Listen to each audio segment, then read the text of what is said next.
is yours, Dr. Mohamed. You can start. Thank you so much. Hello, everybody. So my name is Mohamed, and today I'm going to talk to you about how to teach academic collocations.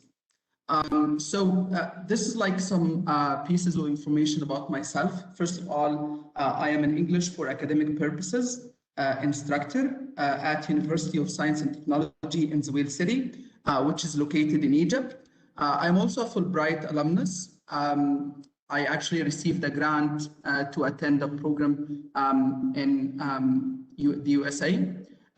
Most importantly, I think of myself as a lifelong learner, and I guess most of you share this thought with me. So I thought the best way to talk about teaching academic collocations is to play a game. So in some slides, in the coming slides, I'm going to show you a group of words, and I want you to think about one word that actually collocate with all of them. You can actually write in the chat and make sure I see the chat. So think about one word that co-occurs with all of them. So here's an example. I'm going to give you a word and you think like detrimental what? Profound.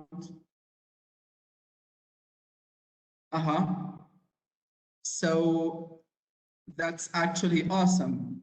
Thank you, Mike. So all these words actually collocate or co-occur with the noun effect. Very good. So what about this one?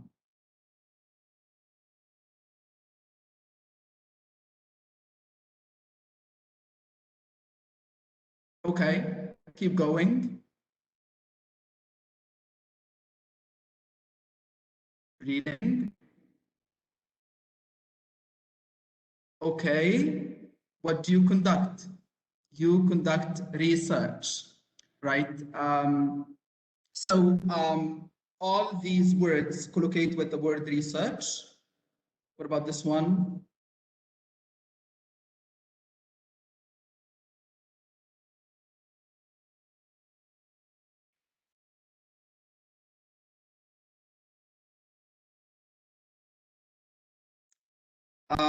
Perfect. Thank you, Eden. Yeah. So very good. Do we have one more?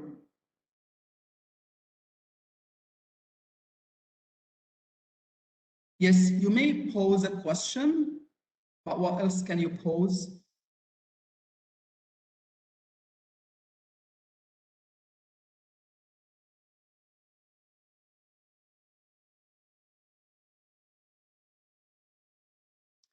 And the word is challenge. So when you think about these words that co-occur together, we call them collocations. And most importantly, when you think about our agenda today, I'm going to talk about academic collocations, how to help our learners integrate them in their writing. So I'm going to talk about what are collocations and which collocations are we talking about. Of course, generally, we're talking about academic collocations and how to integrate them. But also, there are types of academic collocations that our students should be aware of and actually use them correctly in their writings. And why are these collocations so important for us, and where to find these collocations, and again, how to actually teach these collocations. So generally speaking, when you think about collocations, you will find that in any language, like certain words combine with certain other words or grammatical constructions, for example. And this is very common when we say collocate, like occur together closely. So we have two main types of collocations here to talk about. We can divide collocations into lexical collocations in terms of two words, for example, co-occur to constitute a whole unit of meaning. Like when you say further research, you can't, for example, say further research, right? It has to be further research. And again, we talk about grammatical collocations. For example, a noun may collocate with a verb, like you say strength to lift something, You don't say strength lifting it, or depend on, not depend of. So this is grammatical collocation. So when you think about it, why are these collocations in terms of naturality?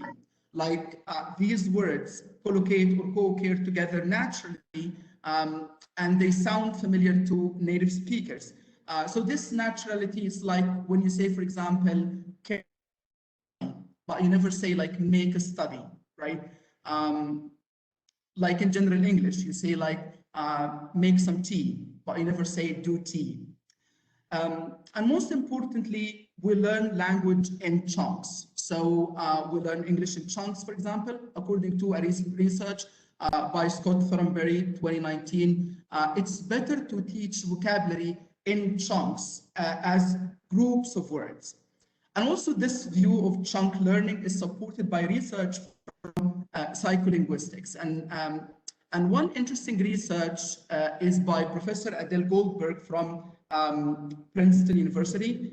In her lab, she studies about construction grammar, in which we look at language as constructions.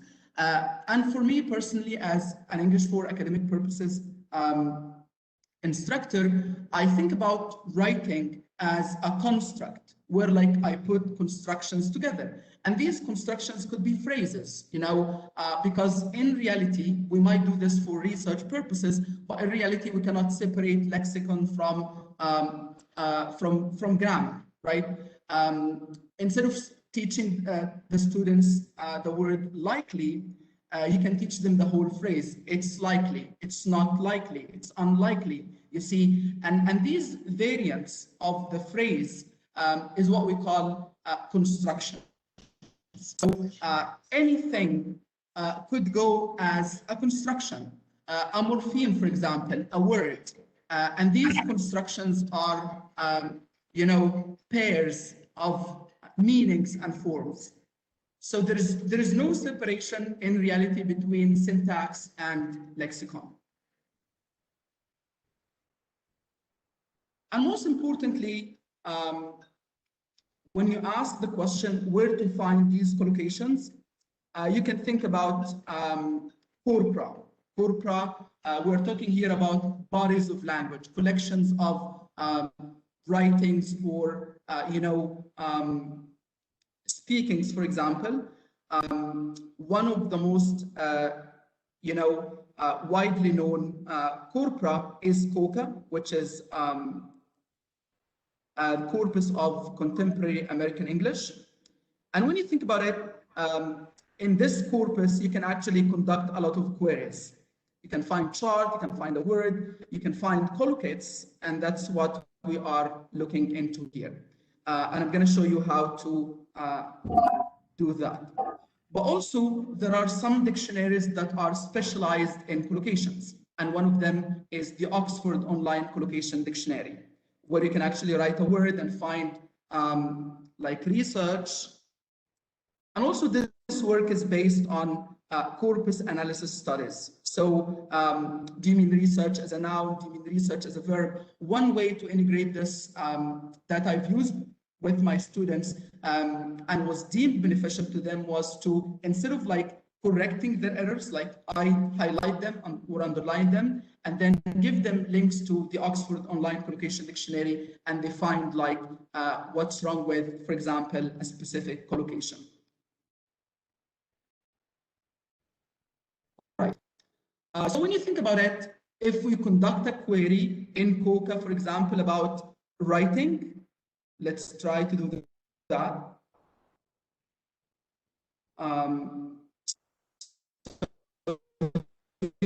Here we go.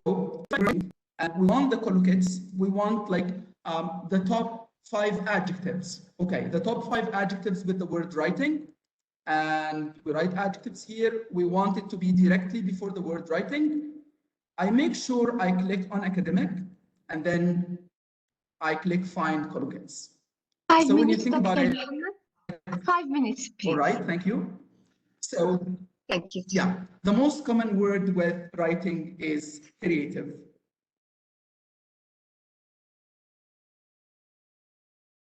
All right. So when you think about it, what's Flax? Flax is a system for language acquisition, flexible language acquisition, in which you actually find collections of writings, depending on the genre you're teaching. So they have a classification of all the collocations, and this comes from Flax. And when you think about it, like you have a verb plus noun, you have variation of it. So verb plus noun, make appointments, cause liver damage, etc. When I think about Flax, I'm going to share with you how I do this. I actually adapted Flax for teaching activities to teach academic collocations, like brainstorming for writing, collocation matching, words, and collocation guessing. And these are the 4 activities I want to share with you for teaching. So the first one is brainstorming for writing. Sometimes when I ask my students in the class to write about a specific topic, let's say bullying, they come up with very poor ideas. Sometimes they have writer's block. They cannot come up with any ideas. So what I could do is guide them to Flax. As you can see, this is the collection itself, and you can decide where you want them to search. Is it in physical sciences, social sciences, life sciences, art, humanities? And when they write the word bullying, they get a lot of data about it, right? So they can actually pick, I decide for them 10 collocations for the word bullying and write about them, brainstorm about them. School bullying. Tell me about a story you've witnessed, like at school, about school bullying. So this could be one way. The second way is collocation matching. If you are teaching a group of collocations about a specific word, so what you do here is you write the target words, for example, and then you decide the number of collocations, and then what type of collocation you want to teach. And then you review these collocations to match your teaching. So you are practicing here, and then display. And you can do this as a group work or pair work. And so a grouping, if you try here, it will tell you how to play by matching the collocates. So a grouping of barcodes, drop of blood, etc. And what happens here is this actually could help your students learn the collocations. You might think of related words, like sometimes I don't understand, my students ask me can I use tell in academic writing when we write about research or specifically in scientific writing. So I want to tell them the difference between tell and argue, for example. And so I could write here the word argue, I could write tell, I could decide the type of collocation, and then I need to review what collocations I want them to practice, the ones I've already taught. And then I can actually add new ones, or deselect ones, or deselect all, depending on what I want them to practice. Also, they can guess collocations. If they're writing bullying and harassment, they can think of words that collocate with bullying versus words that collocate with harassment. And so I can decide the type of collocation, and here write the target words and bullying, and decide the total number of collocations, and then I can review these ones, right, depending on the ones I've taught, and then display.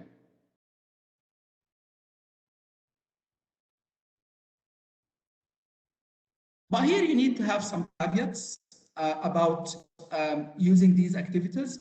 First of all, you need to think about how your students are going to deal with the huge influx of information that can be retrieved from this website.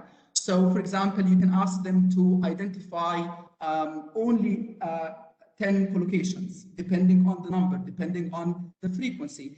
You can divide them into different groups. One group will be, each group will be responsible for one type of collocations. And again, make sure to ensure learning.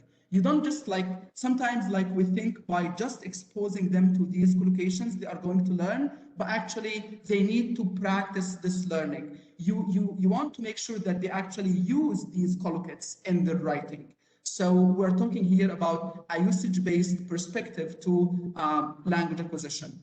And most thirdly, sometimes like you can have a specific group of collocations in the cherry basket.